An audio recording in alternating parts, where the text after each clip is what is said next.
Oke, baik. Kembali lagi dalam season ketiga dalam program e-learning ini. Kita lanjut lagi sambung dari bahan sesi kedua tadi, bahwa proses yang keenam itu penggunaan bahan tambahan pangan atau BTP gitu. Jadi maksudnya di sini adalah menggunakan bahan atau campuran bahan yang secara alami bukan merupakan bagian dari bahan baku pangan, tetapi ditambahkan ya ke dalam pangan untuk apa? Untuk mempengaruhi sifat atau bentuk pangan tadi gitu. Antara lain seperti pewarna, pengawet, penyedap rasa, anti gumpal, pemucat dan pengental. Lalu BTP ini digolongkan menjadi dua, yaitu yang pertama yang ditambahkan secara sengaja ke dalam makanan ya, dengan mengetahui komposisi bahan dan maksud penambahan BTP dapat mempertahankan kesegaran, cita rasa dan membantu pengolahan seperti pengawetan, pewarna dan pengeras.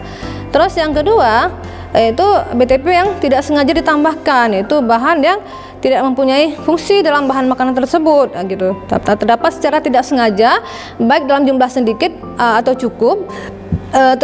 Banyak akibat perlakuan selama proses produksi, pengolahan, pengemasan. Contohnya seperti residu pestisida, antibiotik maupun pemberian pupuk. Terus penggolongan BTP yang diizinkan itu digunakan pada pangan menurut peraturan Menteri Kesehatan. Yang pertama ada pewarna, yaitu dia memberikan warna pada bahan makanan. Kemudian pemanis buatan, yaitu BTP yang memberikan rasa manis gitu ya pada makanan tapi tidak mempengaruhi nilai gizi ya. Kemudian yang ketiga itu ada pengawet, yaitu dia dapat mencegah atau menghambat fermentasi atau pengasaman atau penguraian lain ya yang disebabkan oleh pertumbuhan mikroba. Terus yang keempat ada antioksidasi, yaitu yang sengaja itu dapat mencegah atau menghambat proses oksidasi lemak ya, sehingga mencegah terjadinya ketengikan. Yang kelima ada anti kempal, yaitu yang dia ditambah untuk mencegah menggumpalnya pangan yang berbentuk serbuk gitu, contohnya seperti tepung atau bubuk. Terus yang keenam penyedap rasa atau aroma atau menguatkan rasa, yaitu untuk ditambahkan ya untuk mempertegas rasa dari bahan pangan tadi. Kemudian yang ketujuh pengaturan keasaman, penetral dan pendapar, yaitu untuk mengasamkan, menetralkan dan mempertahankan derajat keasaman pangan. Yang kedelapan pemutih atau pematang tepung, yaitu untuk mempercepat proses pemutihan dan pematangan tepung sehingga dapat memperbaiki mutu pemanggangan. Kemudian yang kesembilan ada pengemulsi, pemantap atau pengental, yaitu itu untuk membantu pembentukan dispersi yang homogen pada pangan. Terus yang ke-10 ada pengeras, itu untuk proses pengerasan ya, mencegah melunaknya pangan. Yang ke-11 ada sekuestran ya, yaitu untuk mengikat ion logam yang ada dalam pangan, itu sehingga menetapkan warna, aroma serta teksturnya. Nah, kemudian ada bahan kimia yang dilarang penggunaan sebagai bahan tambahan pangan.